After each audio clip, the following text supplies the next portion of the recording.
Dear listeners, welcome back to this wonderful episode again. Today we have a guest.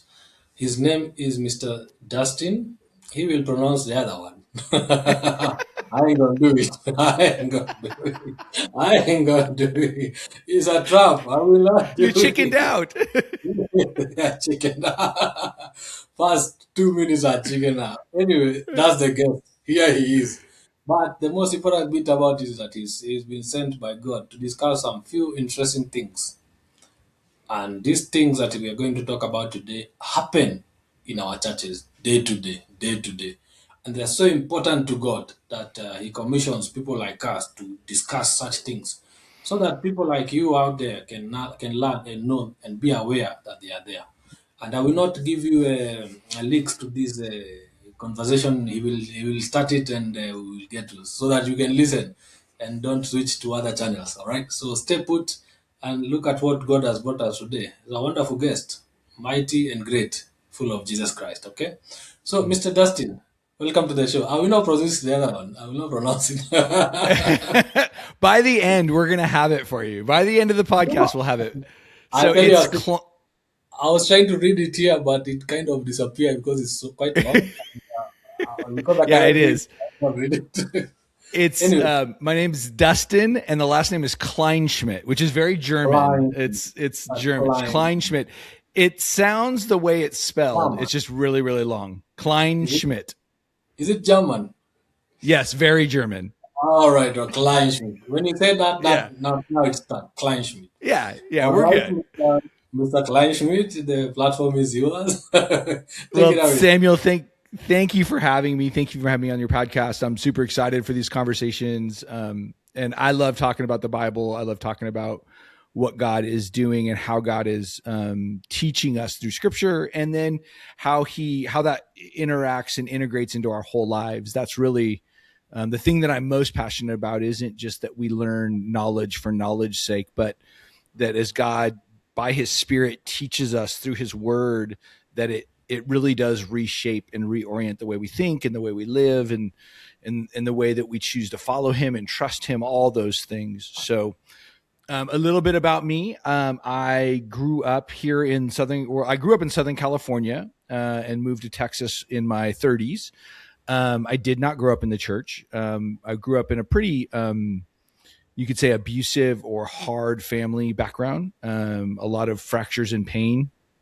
But even in that, it wasn't like I was looking for God. And when I was in high school, a friend of mine that was in a class with me kept inviting me to his church and kept inviting me to his youth group. And I kept saying no. And he kept inviting me and I kept saying no. And finally, he changed his angles and he invited me to a theme park with him. And so and then he salted in. So it's like, hey, come to this theme park. And then he also said, and there's a girl that I know that you may want to meet. Yeah. So he knew exactly what he was doing.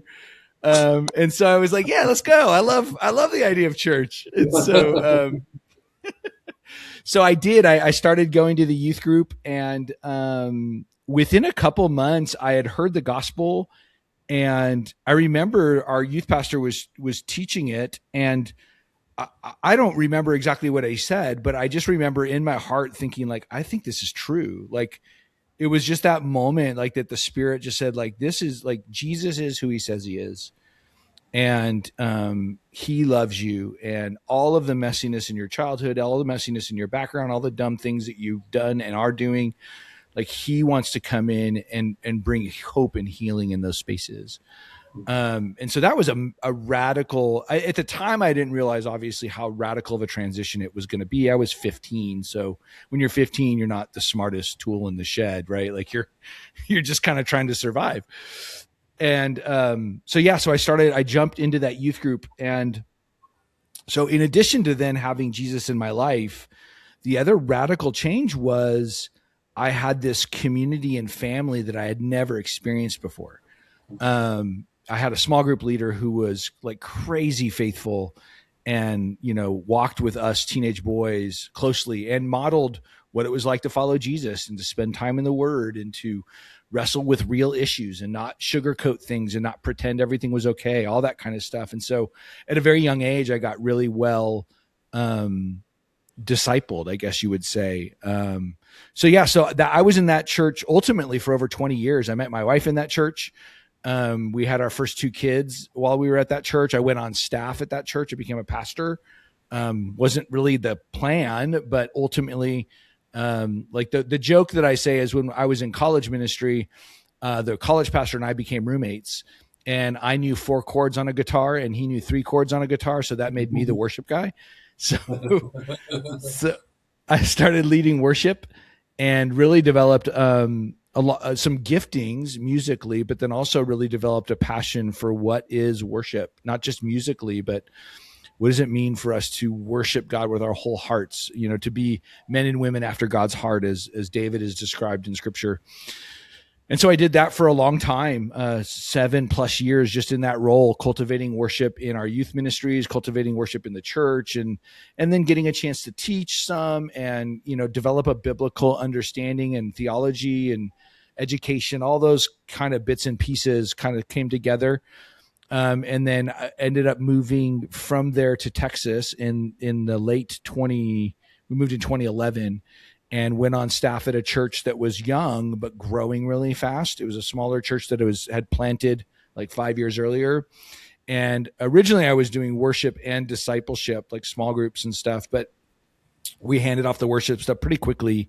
And I was focused just on discipleship, so helping small groups grow and develop. And so I did that for the next 7 years and really invested in that church. And there were some challenging things in the leadership, and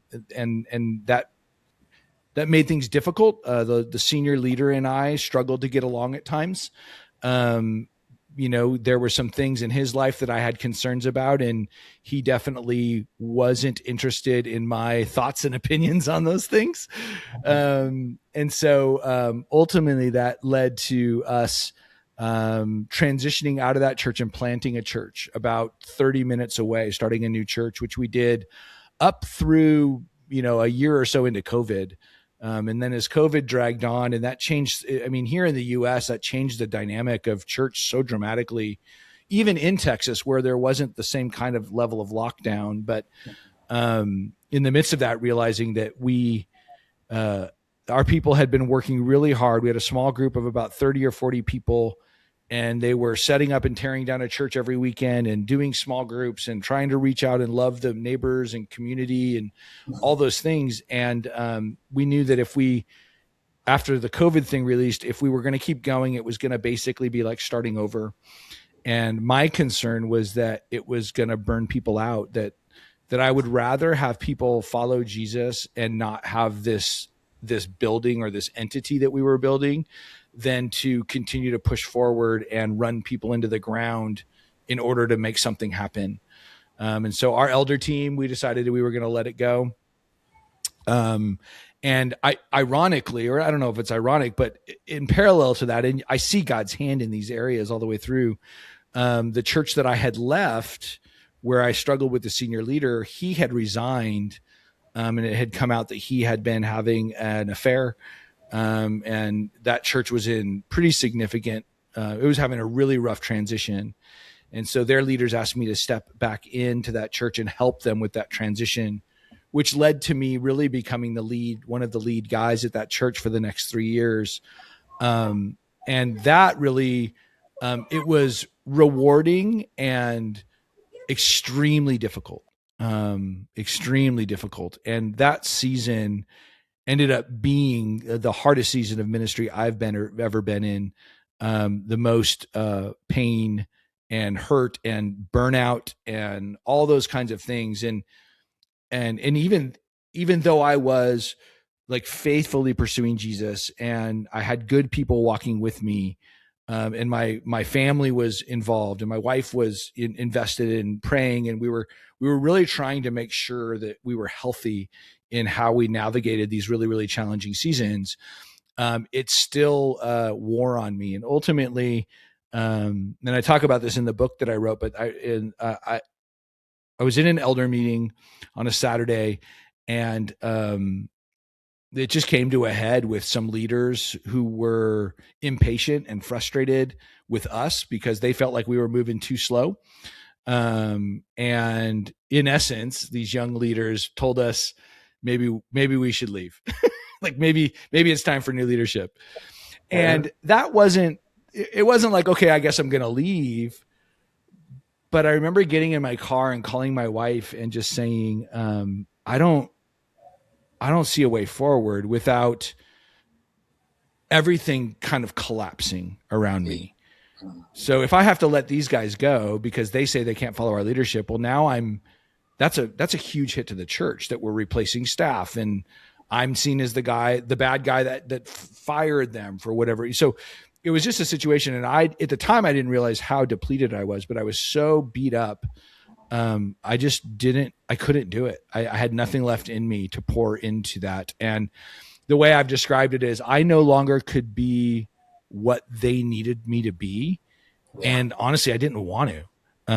And so I resigned and thought that I would feel a big sigh of relief. And actually, it led to the darkest anxiety and depression season I've ever gone through. I'd never experienced anxiety attacks in my life, even through all those hard things. And then all of a sudden, I'm literally sitting in the car with my wife leaving a church that we were attending a couple months later, and I'm having basically a panic attack. And I'd never had one before. And so that led me on a journey of really one exploring in myself what I believed about God and life that I didn't realize I believed. I know all the Bible. I know that Jesus said, "In this world you will have trouble, so take heart, I've overcome the world." So Jesus is really clear that life is not going to be easy. In Scripture, we see it all the way through. But there was something deep seated in my heart that really believed that, well, but I'm doing all the things He wants me to do, and I'm doing them well, and I'm trying my best to honor Him, so it should work out the way I expect it to. And when that didn't happen, that really was a huge hit to me, and it really it caused me to really have to rethink, wait a minute, what's going on here? And what the Lord really came in and taught me was it's really not about what you're disappointed in, it's more about your expectations. And even though I knew intellectually life is hard and challenging, in my heart it was like, yeah, but I did what you told me to, so like you should make it all work out in a way that isn't as painful. So that was kind of the bottom point in many ways. And in the midst of that, I was reading through Scripture and had been doing some side studies through some other podcasts that were talking about the biblical theme of wilderness, and how you see wilderness not just in the Exodus story, but it's all over Scripture, all the way back to Genesis 3 when Adam and Eve are sent out of Eden east. They're sent out into the wilderness. And so wilderness is more than just a place, it's a theme. And, in the Exodus narrative, you see this really crazy thing where you've got Israel is rescued from slavery in Egypt, and then they're told about a promised land, and then they spend 40 years in the wilderness. And I began to start thinking of that in terms of paralleling to my journey and our journey as Christians. And it's like, okay, well, we've been rescued from slavery. Like that for me in high school, when I placed my faith in Jesus, I was rescued from slavery to sin and death. And I read in Revelation about one day that God's home will be among His people, and there will be a new heavens and a new earth, and all will be restored. And there's our promised land. So what is this life? It's the wilderness. And the wilderness isn't all bad. It's a complex mix of beauty and brokenness. And so there's beauty and hard things all at the same time. And even more importantly, what you see, especially in the Exodus narrative, is that God is with them the whole way. And so He doesn't rescue them from every enemy. He doesn't, cover up all their mistakes. He lets them pay consequences for those mistakes. He lets it get hard. He lets them get hungry. He allows them to panic about things and try and do things in their own strength. He allows all those things to happen, and yet He's still there with them, shaping them and molding them. And what God really taught me was, hey, like you are not promised anything outside of the fact that life is going to be both a mix of beauty and brokenness. And the promise is that I'm here with you, that I will be with you in the midst of this. And so rather than spending all my energy trying to get out of the wilderness and get to a promised land, I started to learn how to seek God in the midst of this wilderness life. So that's kind of the core thing, the core theme of what God's was teaching me. And then as I continue to dive into it, just started to see, the first thing Jesus does is he's sent into the wilderness, right? After he's affirmed by God, this is my son with whom I am well pleased. And then it says the Spirit led him into the wilderness. And it's a time of shaping and testing. And we know in Hebrews, it says that Jesus learned through suffering. So the creator of all things somehow through suffering learned. And so that should be encouraging to us that hard things don't necessarily mean that we messed up or that we are more broken or that God doesn't love us as much. Some of those things that we can fight in our hearts, but that actually it's where he often is closest and when he is most active.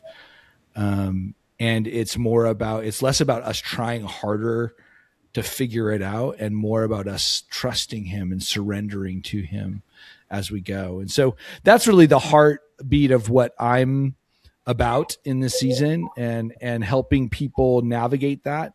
Whether they're big, hard things, cancer, divorce, all those kinds of things, all the way down to just everyday nuisances, right? The things that just, in my world, it's sitting in traffic, right? Like, or whatever it would be. Like there's little things can be hard as well as big things. And so when things happen that don't go the way you planned, that's part of living in the wilderness. And yet God's in the middle of it. True, indeed. Yeah, I do have a couple of comments and a couple of questions. But Yes. before we go there, you're going to tell us, you have to tell us, there's a person who met you here and did a perfect sales pitch. Here, Dustin, you can buy a home. Well, come and buy this home. And on top of that, we are going to add, there's a car. So you go. So this guy comes and tells you, Dustin, let's go to church. There's a girl. Yep. Something about, did you ever get to meet this girl? And Yes. I know your wife will watch this, but I will ask, was she the one? No. She knows the story. So the funny thing is, Tell us. so that girl, she was the best friend of my friend's girlfriend. So they were like buddies. And so so that night at the theme park, we started dating. And a week later, she broke up with me. Why? Here's what I found out years later, because we've stayed loose friends, but years later, she told me it was because I wasn't a Christian and she was concerned. Like she could tell that I didn't know Jesus because I didn't. And, so she broke up with me a week after I had started going to youth group. And the funny thing is that actually prompted me to stay. And this will tell you a little bit about my personality.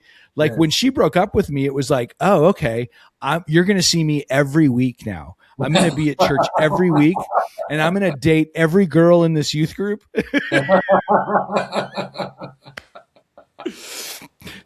So it's so funny because God used my own spite to get me to. And then what happened? Well, and then, I became a Christian and then she no longer was like the focal point anymore. And, she was still there. And I mean, like I said, I've known that group of people, she was in the same grade as me. So we all kind of grew up together and she, she's fine. Yeah. I'm sure she's married now and has her own family. And yeah, it's super funny. And how did you meet your wife? In the college group that we were a part of, when I was roommates with the college pastor, she was going to nursing school. All right. And the house that my roommate and I lived in was like, it was the place where everyone hung out. Like, in college, that's just this, like, there's a spot. And so we would have people at our house all hours of the night and we'd be playing board games or, sometimes we would have like worship and prayer times and we would do leadership development stuff, like all these different things. It was a really cool season. And my wife was part of that college group. And so she started hanging out with us while she was in nursing school. And then her and I started kind of talking and we would just go on these long drives and living at the time in Southern California. We lived probably Yes. about 30 minutes from the beach, 30 to 40 minutes from the beach. So her and I would jump in the car and just drive to the beach and talk. Uh-huh. And then, and so it was just a slow developing relationship. I think like we dated for 4 years before we got engaged, and then Yes. another year before we got married. So it was this long drawn out like journey together. And that's the one. Yeah, she is the one. She's amazing. And so both of you kind of go to the same church right now? Yes.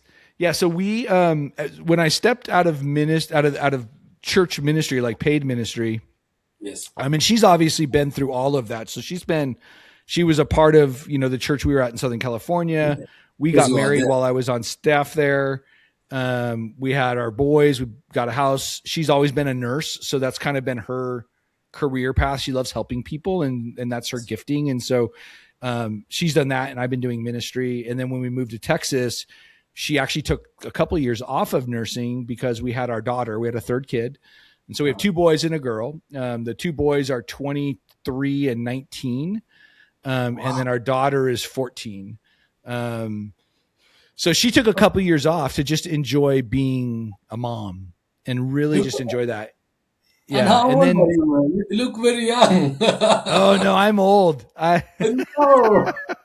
What I'm is that? I'm That is playing games It's with the me. hat. Yeah, yeah, yeah. If you look, Okay. it starts to. Let me see.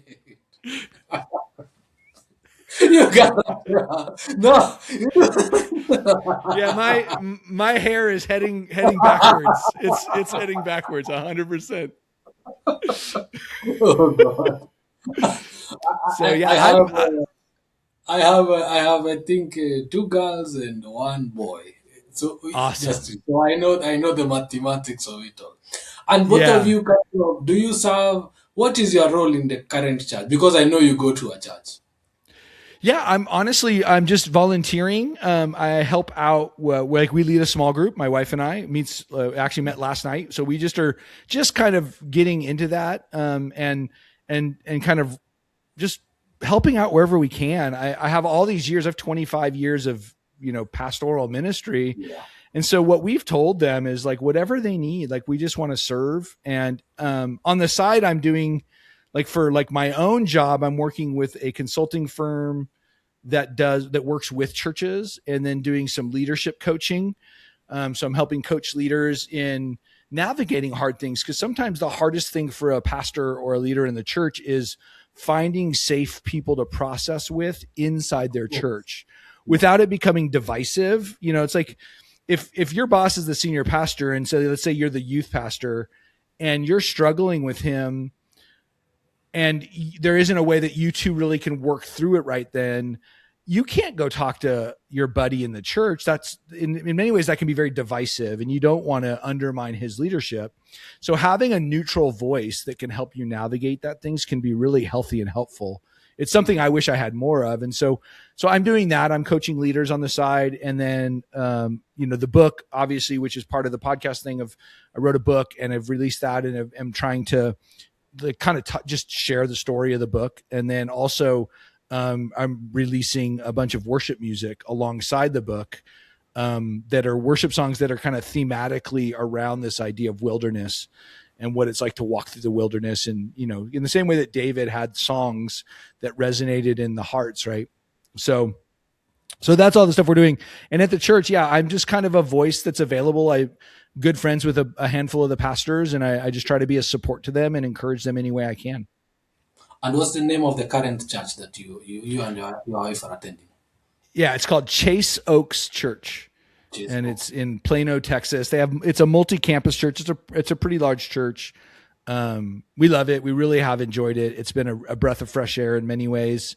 My wife loves that her and I get to go to church together, because for 25 years we were driving separately, because I would have to go early or I would have to stay late, and so we never got the opportunity to get in the car together as a family and drive to church. And so this last year and a half has been the first time in our lives that we've really had to do that or been able to do that. See, I only have two questions. Yeah.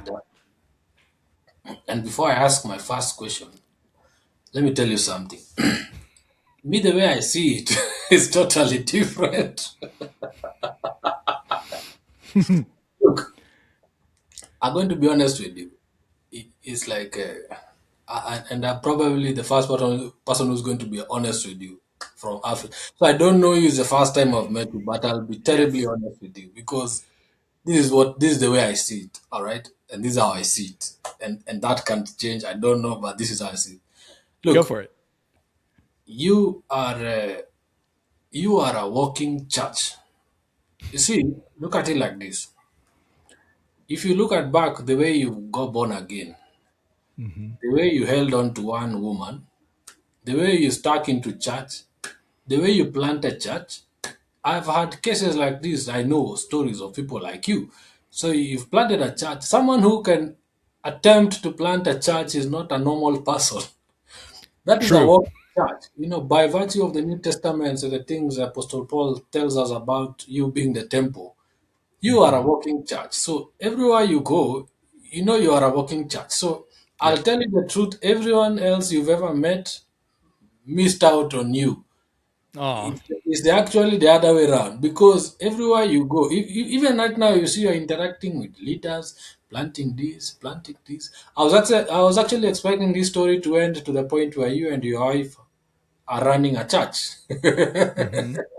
You understand? So, to be honest with you, and the first question I'll ask you is about this guy who you were serving under and how sin got to him because the devil likes this thing very much. He only likes to cast doubt and throw in some tincture of depression, self doubt, Hmm. anxiety. Oh, you did not work out. You're not a servant of God. You cannot think straight. Oh, you failed God. You are a failure. You cannot do. Your life has crumbled. You've poured out 5, 10 years into this. It is not working. You have not been called. But Hmm. surely it's the other way around. This is not drought. This is not desert. This is not. You are actually swimming there. You are. You are. I'm seeing it the other way around. I will tell the truth. So tell us what exactly, and be honest with us. What exactly? Because this is a Bible podcast. Here we talk about God and Jesus Christ. We are brutal about it because it's the Hmm. truth. You understand? Yeah. It's yeah. Nothing is scripted. So you're here to tell us of a story of where you ended up in a church and then this guy does something one, two, and three things that ends up putting you on a spiral because you are meant Hmm. to do other important things and probably even take over that setup of the church and all that. So tell us, Hmm. what exactly did he do and how exactly did it affect you? That is the first Yeah. question I'm going to ask you. Yeah. So he, as a leader, so let me go back real quick. The Yeah. church I grew up in, I didn't realize how healthy it was until I went to another church. I didn't realize um, how good of a leadership structure I was under. I sat under leaders who were not just passionate about Jesus, but passionate about helping young leaders grow up and become all they could be. And they didn't feel threatened by that. And they didn't feel like they had to control it. Um, and they really, really, really wanted each of us to succeed beyond them. And so it was very much like, hey, I'm going to give you what you need to succeed, and then I'm going to support you through it. But it's you got to make it happen. Like it's on you. And that's a huge thing. And so I thought that was normal because that's all I'd ever known. And then I step into this other church, and what I Why? find is, yeah, Why I would you find go a to that? leader.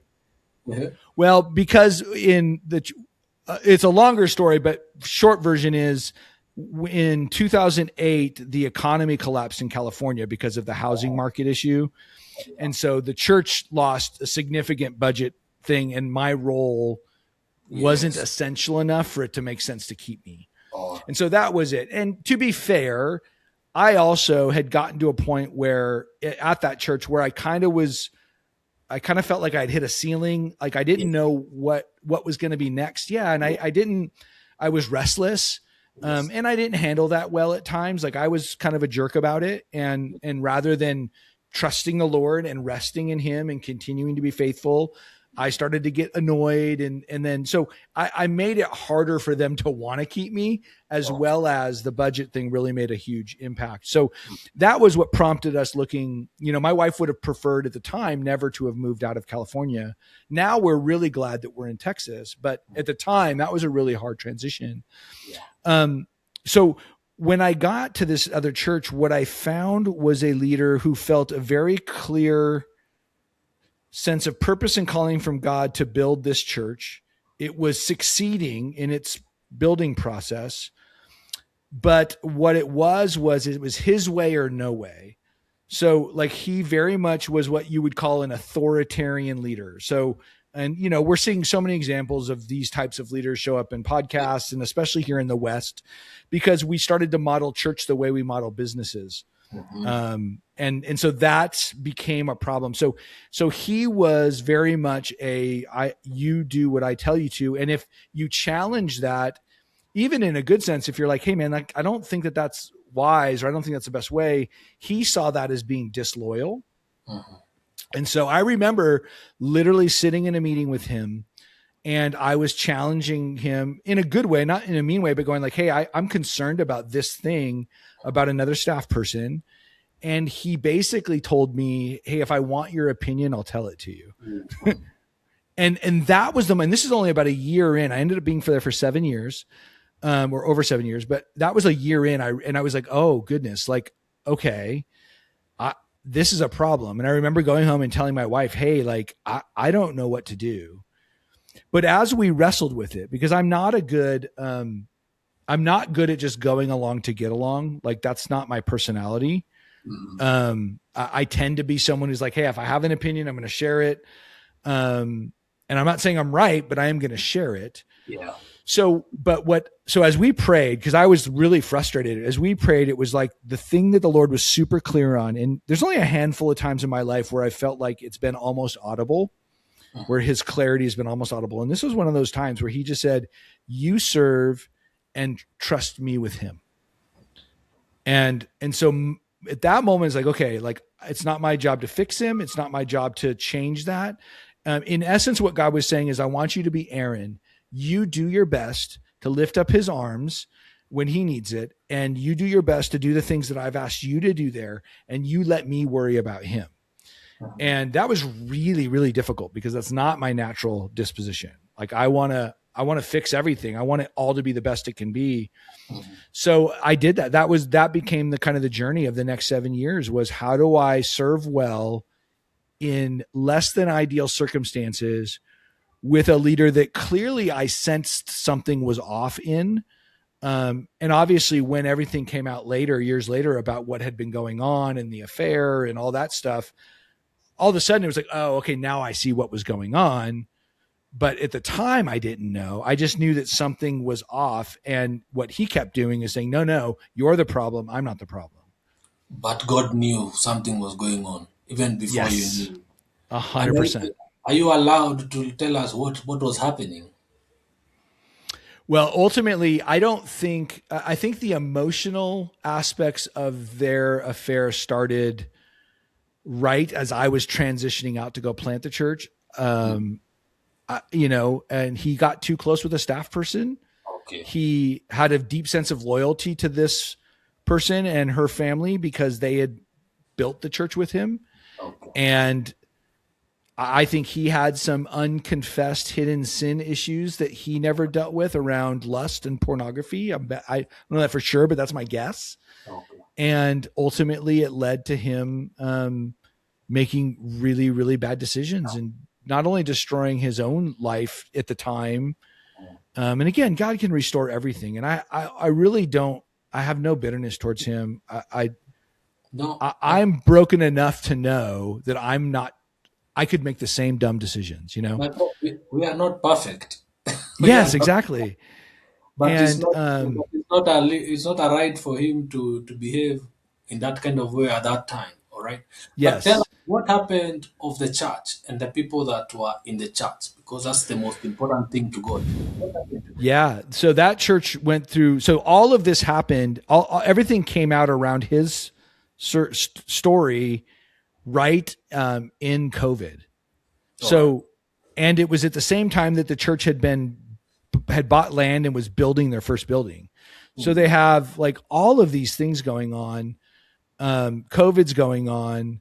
The There was a significant distrust. The staff, a chunk of the staff, in many ways revolted against the elders because there was all this distrust about like, well, what did you know and when did you know and were you guys covering it up? And so this is the fallout of sin, right? Like sin reverberates, and it just doesn't just hit one or two; it hits everything. Yes. And so, and then there's a leadership vacuum, and so then you've got people trying to fill that vacuum who maybe shouldn't be, and then you've got faithful leaders who are trying their best to get things up and running again.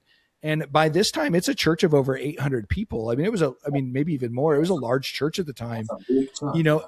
And then on top of that, you've got bills to pay and staff to pay and mortgages, and so it was a really really messy situation, and that's what I stepped into to try and help them revitalize and rebuild. And again, so I'm not surprised, and I could say honestly, going in when they asked me to come back, I knew it was going to be challenging. I didn't know to the depth that it would impact me, but I knew it was going to be hard, and I knew there was going to be layers of distrust. When I came back, there was people who were really thinking I was coming in to be the next totalitarian leader, like I was going to come in and clean house and take over, which is never my heart, but that's always like you're just battling all those kinds of things. So it was really really messy. To this day, I left at the end of 2023. I resigned. The church is doing okay. Like they've got new leaders and they're moving forward, and even though it's harder for me because I felt hurt by that church and by the leadership of that church in some of the things that happened. Mhm. Um, God's still on his throne, and Jesus will build his church, and the gates of hell will not prevail against it. And so they're still doing good work, and God's still moving through them. And God has me in a different season doing different things with other leaders and other churches. And like you said, we are the church. Like the church it isn't a corporation. Like the church is a people. It's a collective of people. The primary way that scripture describes the church is familial, brothers and sisters. God is our father. Like we're a family. And the more we can get back to that and anchoring ourselves in that truth, not that doesn't mean that things shouldn't be big or organized. It just means that at their heart, we're family. And you and I both know families are messy, right? Everyone's Yeah. got a crazy uncle. Like we all make mistakes. My kids get crazy. I have to pay for that, right? Like all of those things are realities that we have to deal with as part of the church. And my friend, if you imagine the number of people around the world, how many people are there in the world? There's so many. And Mm-hmm. then that was just one church. But the beauty Yes. of that circumstance is that the way me I see it is a place where you got training. Yeah. Training, proper training. And I admire you because I've seen a lot of guys in the same path you've done through. And most of them have ended up backsliding because Mm-hmm. they've given up on the church. And the devil knows that these people are so important to God. And he tries a Mm-hmm. way to just pull, but you have held up high, and here you are always talking about Jesus Christ, always. And if you are Mm-hmm. given another responsibility, there is nothing that you haven't seen. Yes. Yeah. Fair. But when we go back in time to when a girl was being used to take you to church, and Mm-hmm. then you went and found such and such a thing, you wouldn't go back again. You will never go back to church. So now, me, I see No. someone who has really gone through there and has gotten proper training to handle any amount of drama in any church, because all churches have drama. hundred Let percent. not Yeah. anyone lie to you. And if anyone is listening to us and you know that you are going to a church and it has such a leader, it has such people, please remember you are not there to serve the leader. You Yes. are not there to serve your friends, you are there to serve God. There is an Mm-hmm. aspect where people fail to see. Sometimes you end up in a place where you seem to be smarter than the person who is above, but you have been placed there by God to learn something. You can learn it in two ways. You can learn it in two ways. It can be either the person has knowledge which you don't know, but the most Mm-hmm. important thing that we get to learn is through their failures. All Yep. right. Agree. through their failure. So the things that they've done and the repercussions that they've seen, you would not want to go through to do that. Like you, Mr. Dustin, you can never do what that pastor did because you saw how it affected all those souls. It is Yeah. always about the soul. Because even right now, as you're speaking about that church, there's another Dustin being told about another girl. Come to this Mm-hmm. church. Good, the leadership is Exactly. perfect and all that. And you can see, oh, it's a plane. That's awesome. When You're you no, told me you're about the you're 100% German, correct. yeah, when you told me about your name being German, my mind just went to Waldo. Oh, it's happening, it's happening, it's happening. Those are the myths. But anyway, back to a humble discussion. So, me, I'm Yeah. telling the truth. Me, when you're telling me about wilderness, no, me, I'm just saying, because let's talk about the Israelites, guys. The guys who did 40 years. They could have done a shorter route, but they had to do 40 years, do rotations there, to be trained on how to fight, to hold Yes. sword and all that. So they had to do that so that when you're Mm-hmm. going further to the other books, you'll find out the other people will see and hear about them and be scared. Me, I think Yeah. you are a force to be reckoned with, and you and your wife are. That thing is not easy because there are things here you cannot tell us because of time. Yeah. It's so much. Church drama is just terrible.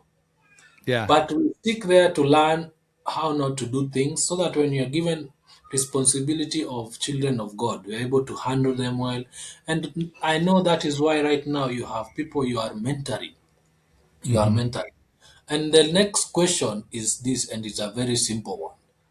Do you guys, you and your wife, and you can tell us her name, her beautiful name, we admire her so much because it takes the wife to keep a man sane.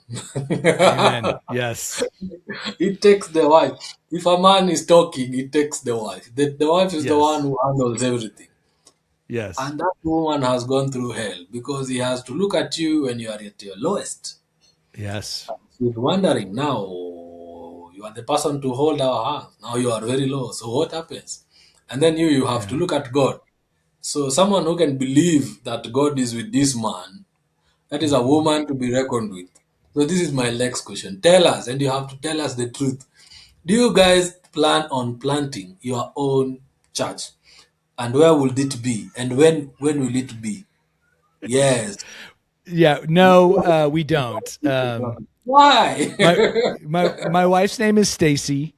All right. And I think that going back to age, Yeah. there's a point where you move from quarterback towards coach, I think, in All right. life, Mm. to use a football illustration. So I've done it. I did. I was in the trenches. I was the guy that wanted to charge the hill. And like you said, like there's young Dustins right now who are in churches getting invited to youth groups, who are going to end up in Bible schools and going through seminary and becoming pastors.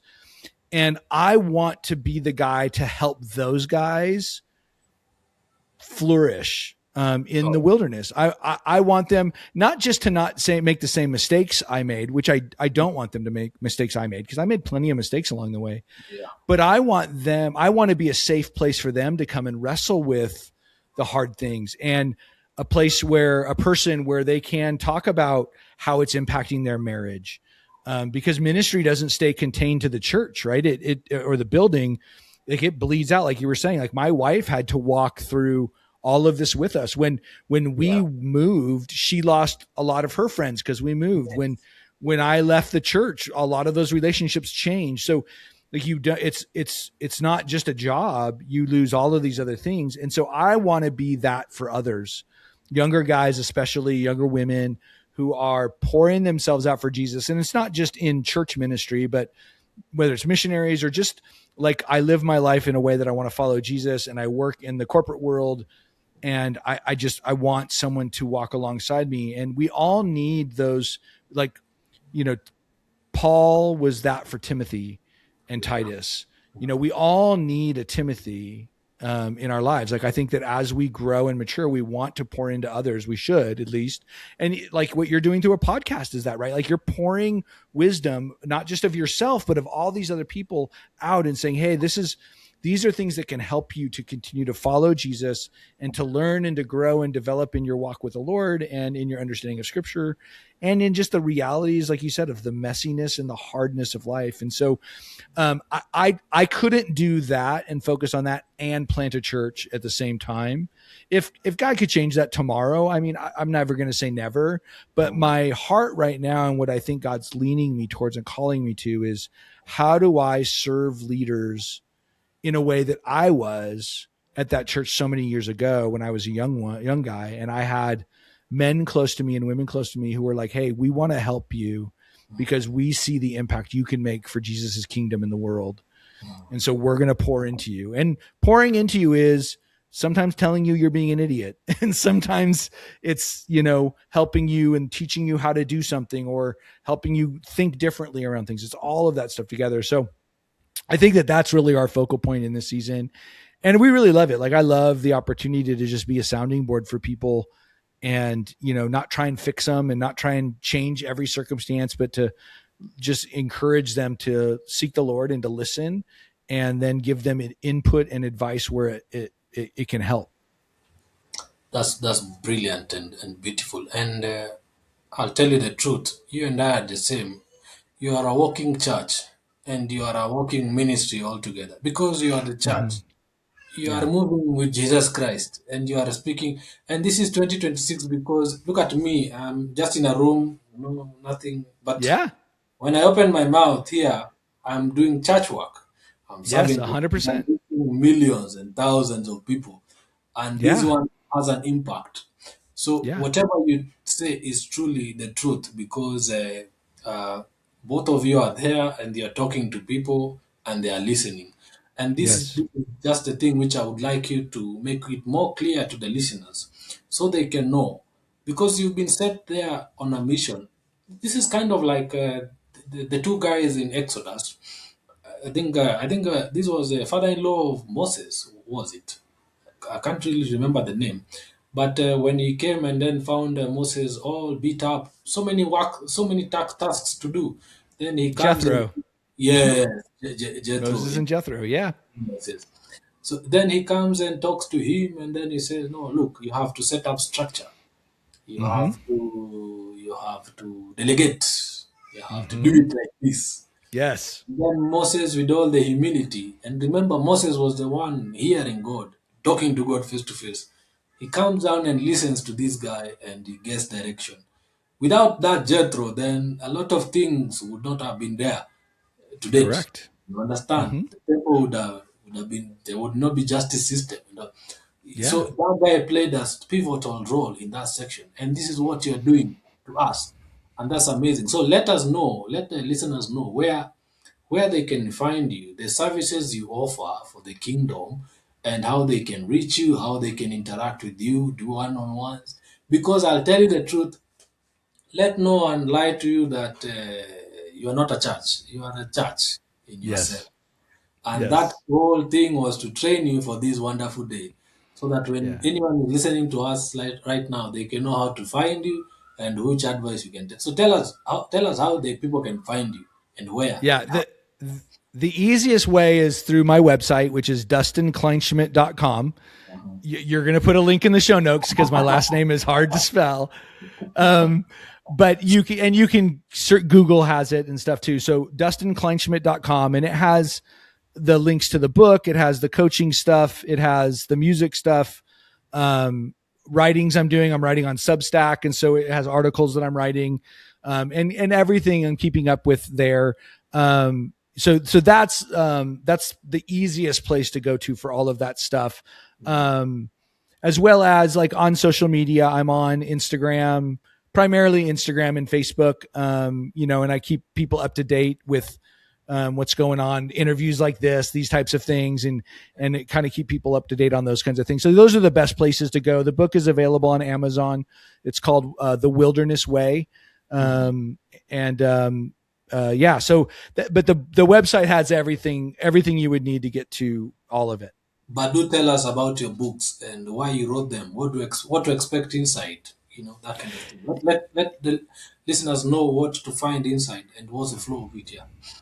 Yeah, so the book is called The Wilderness Way, the main book, and then I also wrote a workbook that's kind of like a study guide to go along with it. Yes. Um, the book is really, it's my story and my journey that we've talked about, of this kind of unraveling and realization that this life is the wilderness, and God is with us in the midst of it.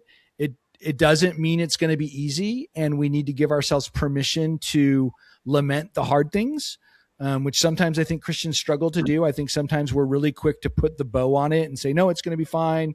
And that's true.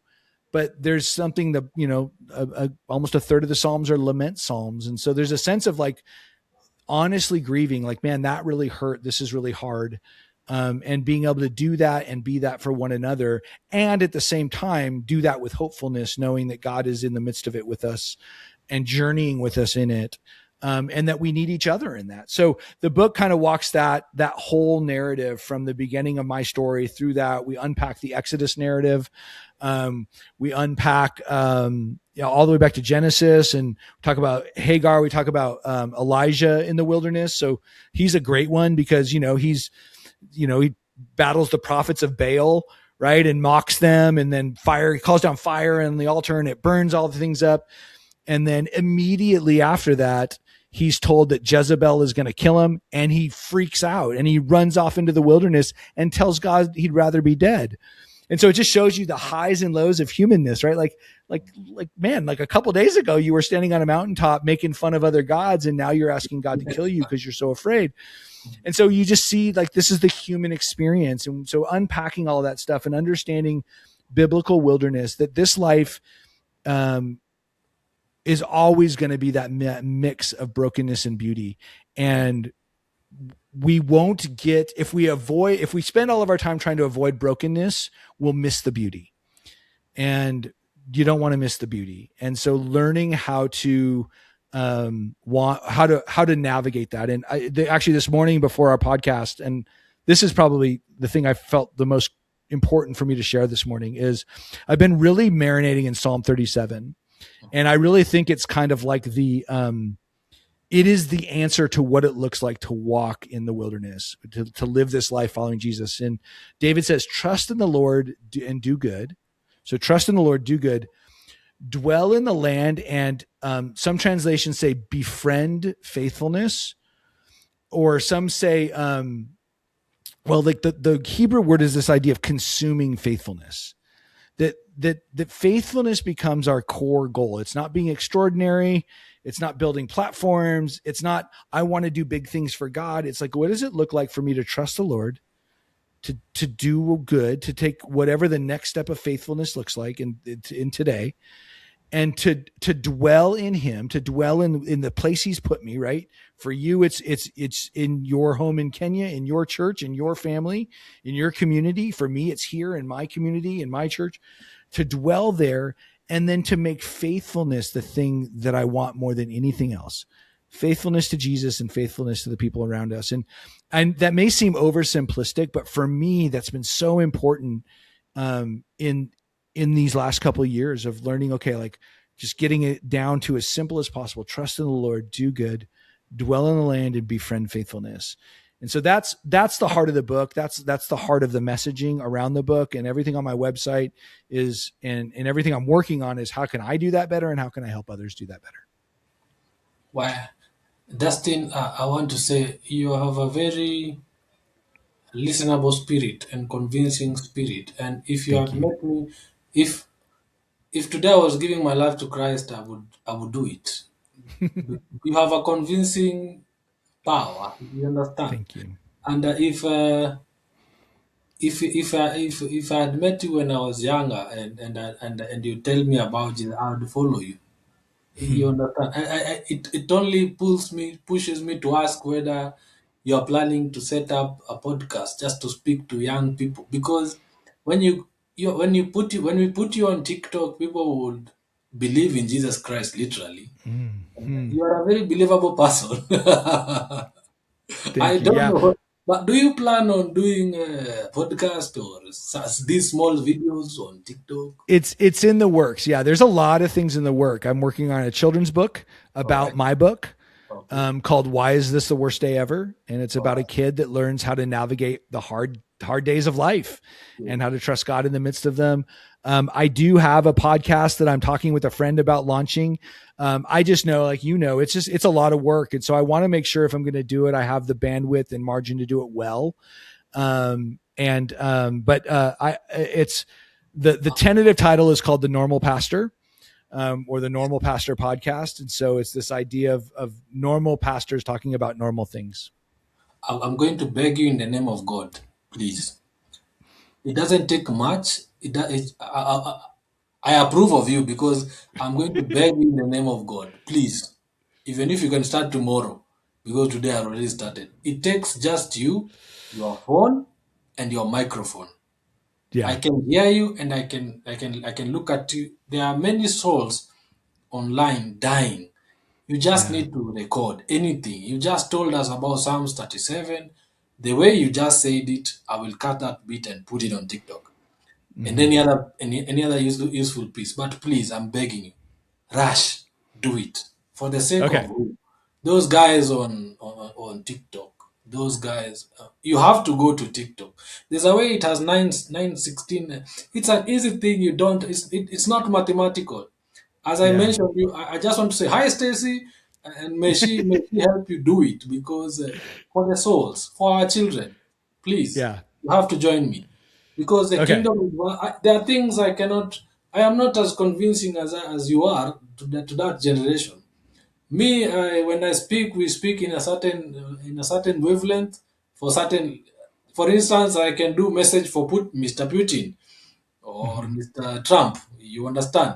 Those are the ballistic messages. But this Yeah. one, Yeah. I have nieces and nephew who can. I'll tell you the truth. If I listened to you if I was younger, I would really give my life to Jesus Christ. It's a sort Thank of you. evangelistical gift. I don't know. But please, I'm begging you.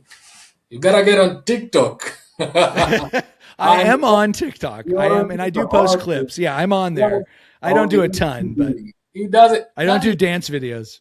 No, no dancing. It's just a message. You just do. You just explain to me Psalm 37. Yeah. You told me about your life. I believe in Jesus Christ. I tell the truth. And the podcast is just posting a video. You convert it, you put it on Spotify, goes Yep. as audio, and someone will listen. Do 15 minutes, 3 minutes, 10. So Yeah. your 5 minutes is enough to turn that soul to thinking. Do I go to this boyfriend? This guy is going to dump me. Hmm. He's going to dump me. I want to go and kill myself. Oh, Hmm. I just had Dustin talk. I think I will not kill myself. Let me just listen to more. Oh, let Hmm. me look at the Bible. Why is this guy talking about the Bible? Oh, why is he so happy? Why is he so convincing? No, Yeah. you see, you've played with the devil. The devil knows you by name, so you have played with the devil and you know how the devil is playing. You know the game. It's Yeah. like watching soccer, so you know how he moves. Please Hmm. counteract. So you're moving the other way. Yes. Now I think you're getting the picture. So what Yeah. he's Okay. doing, what So he has when I done launch the is he has done podcast, the other people. Yeah. when I launch the podcast, you got to be one of the first guests. Then Ah! I'm just saying. I have a rule. I have to finish. I will be a guest. No worries. Okay. Okay. But I will Perfect. be a guest. But we'll talk about what I'm doing for the world. That's Yeah. fine for you. I'll Yeah. do it 100. because my rule is simple. I need to finish teaching the Bible and then interact with other guys. Otherwise, Yeah. that's the only time I have. You understand? Yeah. But this one is so important because of how the devil is playing online. Hmm. We have found someone who is convincing to the Gen Z. Ah, it's golden. And are you German? Where is the name Kleinschmidt coming from? It is German. Yes, the name comes Ah! from Germany. I'm not. I've never been to Germany, but yeah, my past relatives were German or What, from what Germany, I guess. did they serve God back in the day? Did your grandparents serve God? I don't think so. My well, that's not totally true. My grandparents on my dad's side, um, are followers of Jesus. Yes. I wouldn't say that they were passionate followers of Jesus, but do they have a saving faith? Yes, totally.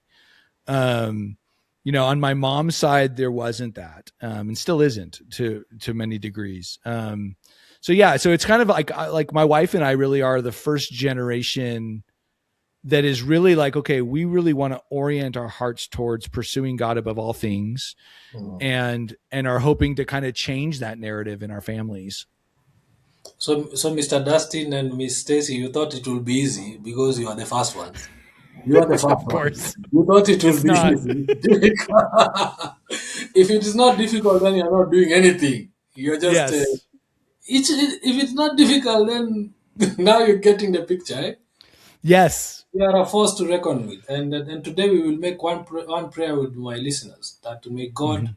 be with you personally, the way He was working with Moses, because you are needed for those people online, for those young children who are into pornography, who are into Mhm. occult matters, who are into betting, who are into Mhm. early abortions and all that, who are suicidal.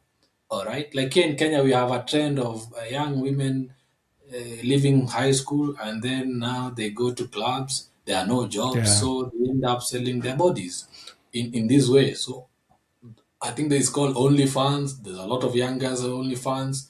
You know, I'm Yeah. going to bring you a nice picture. So all of them are OnlyFans people, and then the dressing changes, and then you go to TikTok. They now there's a trend where a lady just sits down and pats her legs like, within a second, and then it's going like that because they think that is how the world is and that is how to make money. But lo and Yep. behold, the God that is making this rain is, he knows he has rules, and it's upon us Yeah. to tell these people that there are rules. If you do it like this, you die. If you do it like this, Mhm. then you'll be blessed. So they are Yeah. all dying because they don't know. Absolutely. Don't know. They don't know. So I want to thank you because here you are, having gone through all that drama, and that's small, big, that's small drama. If you tell you that's small Yeah. drama, it's just one church, two, three, five, six, seven churches, and there are many people around the world. So the world is yours. It's a place for you to go. Just if you start record, you will tell one, and please remember me when you get Absolutely. famous. So let me ask you the last question as we wind up, sir. Yeah. How do you read your Bible from one Sunday to another? So I'm not. I used to be very systematic in my reading. Now I am a lot more fluid. What I try to do is a little bit from the Old Testament, a little bit from the New Testament, and something in a psalm or a proverb, kind of as a rhythm. And so the but that whatever I'm reading is one thing, and I try to just read until the Spirit kind of brings something to light, and then I kind of sit there. So sometimes I read more, sometimes I just read a couple of verses and then something hooks. Like today it was Psalm 37. Once I hit that Psalm 37, it just hooked me, and I'm like, okay, I'm just going to sit here. And then I journal a lot. Um, I find that if I just think about it, it just stays in my head and flutters away. As soon as I either type it out in a journal or write it out, it kind of becomes real. And it forces me to really think through one, what the text is saying, and then I journal my prayers. So my prayers are all written or typed on my computer, and I use those scriptures as kind of like a conversation part for my time with the Lord to say, like, okay, what is this stirring in me? What is frustrating me?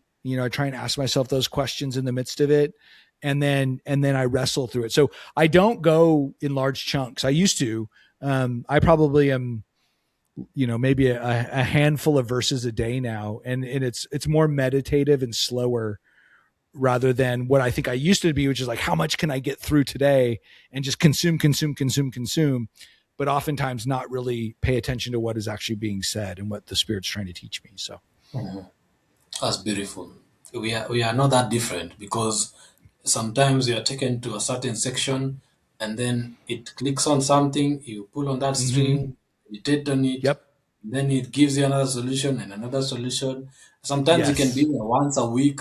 It can Yeah. because you can read one section and then walk with it the whole week, and Yes. sometimes it can be different. I understand you completely, and that's the thing which Yes. you want to share with the world. If you do that episode, those small things, those aren't enough. Those are enough to play with the Yes. devil outside.